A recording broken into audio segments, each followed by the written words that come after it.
Hi viewer, welcome to YouTube channel. I am Haris Khan. आज के इस लेक्चर में हम HTTP को सीखेंगे कि HTTP क्या है। सो लोग, HTTP stands for hypertext transfer protocol. HTTP short form of hypertext transfer protocol का है। It is a communication protocol used to transfer data over the web. Web के ऊपर डेटा ट्रांसफर करने के लिए हमारे पास ये एक प्रोटोकॉल है, ये एक वे है जिसके थ्रू हम डेटा को ट्रांसफर करते हैं। और भी हमारे पास तरीके हैं, लेकिन उनमें से एक वे HTTP है जिसके थ्रू हम डेटा को ट्रांसफर करते हैं ओवर वेब। लोग, HTTP is the foundation of data communication on the world wide web.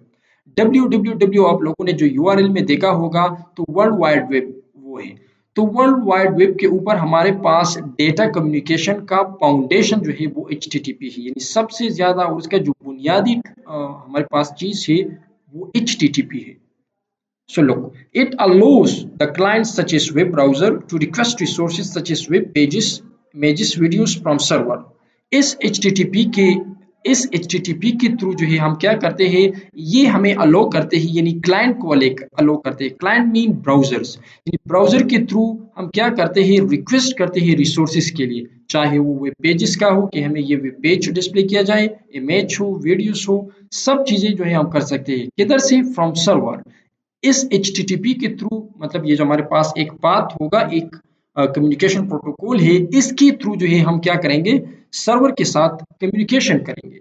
And for server to response with requested data, और फिर सर्वर क्या करेगा, जो जिस डेटा का हमने रिक्वेस्ट किया है उसका हमें रिस्पॉन्स में जो है वो डेटा देगा।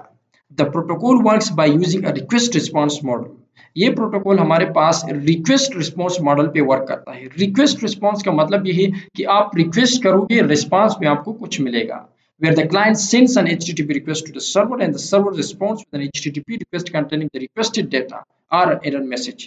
यानी क्लाइंट क्या करता है, क्लाइंट HTTP रिक्वेस्ट करता है सर्वर को, और सर्वर रिस्पॉन्स में जो है वो डेटा भेजता है, या अगर उसमें एरर हो या डेटा नहीं है तो वो मैसेज पर्टिकुलरली जो है वो डिस्प्ले करता है।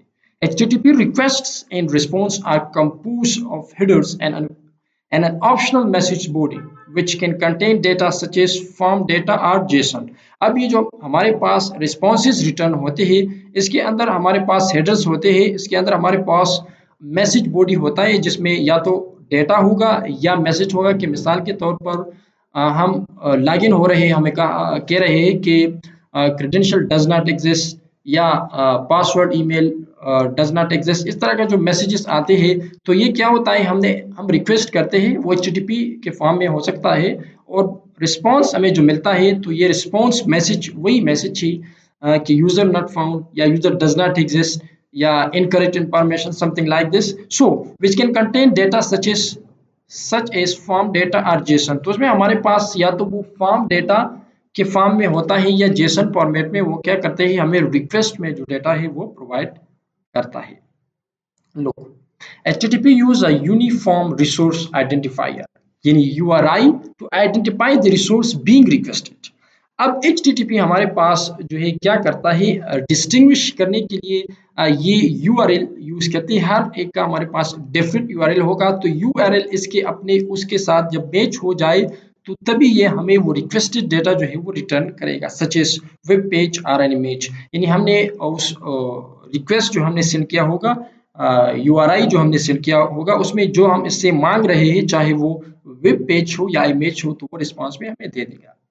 The URL is typically specified in the form of URL, Uniform Resource Locator। या तो ये हम URL के थ्रू भी जो है इसको भेज सकते हैं, मतलब URL में भी हम जो है डेटा भेज सकते हैं, which include the protocol that is HTTP।